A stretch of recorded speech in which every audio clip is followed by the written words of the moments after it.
आजादी के संग्राम के महज कुछ ही नाम होंगे जो आप जानते होंगे, क्योंकि अक्सर हमें वही पढ़ाए जाते हैं या फिर वही लाइमलाइट में आते हैं। लेकिन हमारी इस सीरीज का मकसद है कि हम उन नामों को आपके सामने लेकर के आए जिन्हें कभी चर्चा का विषय तक नहीं माना गया। और मैं उम्मीद करती हूं कि हमारी इस पहल में आप हमारा सहयोग करेंगे और इस वीडियो को आखिर तक देखेंगे। आज हम बात करेंगे एक सेनापति की। सेनापति जैसे शब्द सुनकर के आपके मन में आता होगा कि वो एक रौबदार व्यक्तित्व होगा, उसकी भुजाएं किसी योद्धा से कम नहीं होंगी, वो एक लंबी कदकाठी का होगा। लेकिन नहीं, हम जिस सेनापति का जिक्र कर रहे हैं वो धोती कुर्ता पहनता था, वो पगड़ी लगाता था, वो लंबी कदकाठी का तो नहीं था, लेकिन वो दुबला पतला था, लेकिन मादा इतना कि विदेशी हुकूमतों की नाक में वो दम कर सकता था। जी हाँ, हम बात कर रहे हैं सेनापति बापट की। अब सेनापति बापट को उनको ये नाम आखिरकार मिला कैसे, वो भी हम आपको बताएंगे। ये वही सेनापति बापट है जिन्होंने विदेशी हुकूमतों से लोहा लिया और किसानों के लिए पहली लड़ाई लड़ी।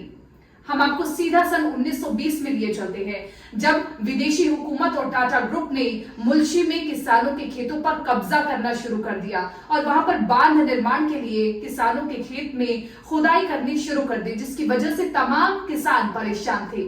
और उस वक्त पांडुरंग बापट ने अपने अन्य साथियों के साथ मिलकर के बांध निर्माण विरोध अभियान का नेतृत्व किया और इस पूरी कार्य योजना को 1 साल तक वो रोके रखने में सफल हुए। तब बंबई से अध्यादेश पास हुआ कि अगर टाटा ग्रुप को किसानों की जमीन चाहिए तो उन्हें मुआवजा देना होगा। और इस पूरे अभियान में पांडुरंग बापट की ये तमाम उपलब्धियों को देखते हुए उन्हें नाम दिया गया सेनापति बापट। यानी कि इस नाम लेने के बाद भी, सेनापति बापट कहलाए जाने के बाद भी उन्हें किसानों के लिए 7 साल के लिए जेल जाना पड़ा।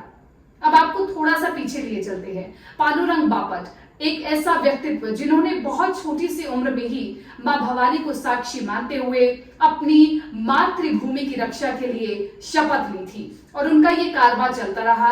उच्च शिक्षा के लिए वो स्कॉटलैंड गए, उन्होंने वहां पर उच्च शिक्षा के साथ साथ राइफल तक चलानी सीखी और इसी कड़ी में उनकी मुलाकात हुई श्यामजी वर्मा और वीर सावरकर जी से। उन दोनों से मिलकर के उनके मन में क्रांतिकारी विचार उत्पन्न हुए और वो पहले से ज्यादा क्रांतिकारी हो गए।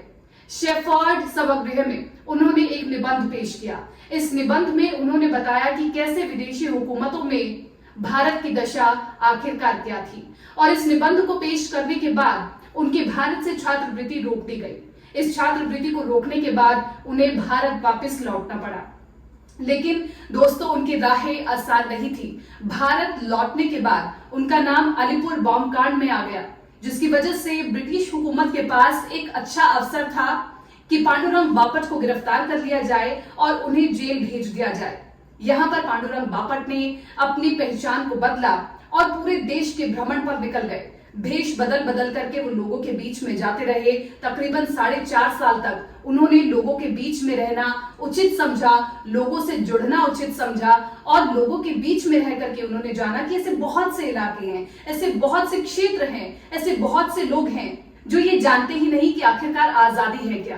तब पांडुरंग बापट ने ये ठाना कि वो तमाम लोगों को अपने साथ जोड़ेंगे और संयुक्त रूप से एक पूरा संगठन बनाएंगे, लोगों को इसमें जोड़ेंगे और आजादी के आंदोलन को सुदृढ़ करेंगे। और उसमें वो सफल भी हुए। आजादी के आंदोलन को उन्होंने काफी हद तक सुदृढ़ भी किया। ये कारवां चलता रहा, लोग जुड़ते रहे और उनकी इन तमाम उपलब्धियों को देखते हुए सन 1940 में नेताजी सुभाष चंद्र बोस ने उन्हें फॉरवर्ड ब्लॉक की महाराष्ट्र शाखा का अध्यक्ष बना दिया।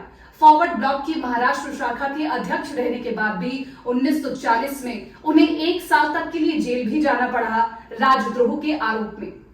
लेकिन फिर भी उनका ये कारवां रुका नहीं। जेल के बाहर वो आए, वो इस आंदोलन में जुड़े हुए, लगातार जुड़े रहे, लोगों के साथ मिलते रहे। तमाम आंदोलनों में, भारत छोड़ो आंदोलन में भी उन्होंने मुख्य तौर पर हिस्सा लिया। और 1946 की बात है जब पुणे में एक बड़ा अकाल आया। इसके लिए उन्होंने विशेष तौर पर श्रमिकों के लिए मुख्य तौर पर धन संग्रह किया। और वो दिन जिसका सभी को इंतजार था, यानी कि 15 अगस्त 1947 को। 15 अगस्त 1947 का दिन पांडुरंग बापट के लिए बहुत महत्वपूर्ण था, क्योंकि उन्हें एक बहुत बड़ी जिम्मेदारी मिली थी। पांडुरंग बापट ये वो पहले व्यक्ति थे जिन्होंने पुणे में सबसे पहले तिरंगा फहराया था। जी हाँ दोस्तों, वो पहले व्यक्ति थे जिन्होंने तिरंगा फहराया था। और इसके बाद हमारा पूरा देश आजाद हो चुका था, लेकिन अभी भी भारत के कुछ ऐसे हिस्से थे जहां पर विदेशी ताकतें अभी भी अपना कब्जा जमाए हुए थी। और क्रांतिकारी विचार के पांडुरंग बापट आखिरकार ये कैसे सह सकते हैं? विशेष तौर पर मैं आपका आकर्षण लिए जाना चाहती हूं गोवा लिबरेशन अभियान में। यहां पर सत्याग्रहियों का एक संगठन गया गोवा और वहां पर पुर्तगालियों के सामने डट करके खड़ा हो गया। पुर्तगालियों ने पूछा कि आपका सेनापति कौन है? तो एक 75 साल का व्यक्ति जिसके बाल बिल्कुल सफेद हो चुके थे, जिसने धोती कुर्ता पहना हुआ था, और आकर के कहा कि मैं हूं सेनापति। तो आप जानते हैं कि वो सेनापति कौन है? जी हाँ, वो सेनापति थे पांडुरंग बापट। और वो इस तरह से इस पूरे फ्रंट के अहम नायक बन गए और उन्होंने अपनी एक अहम छवि बनाई। और इसी के साथ साथ इस गोवा मुक्ति फ्रंट के अभियान के वो एक महान नायक बन गए। तो दोस्तों, ऐसे बहुत से नायक हैं जिनके बारे में आपने कभी सुना नहीं होगा, जिनका जिक्र आपने कभी सुना नहीं होगा। ऐसे तमाम नामों को मैं आपके सामने लेकर के आती रहूंगी। आप हमारे इन वीडियो में सहयोग कीजिए। आपको ये वीडियो कैसी लगी ये भी मुझे जरूर बताइएगा। कमेंट बॉक्स में अपने सजेशन दीजिएगा। इस वीडियो को लाइक कीजिए, शेयर कीजिए। अगली बार फिर से हाजिर होंगी। धन्यवाद।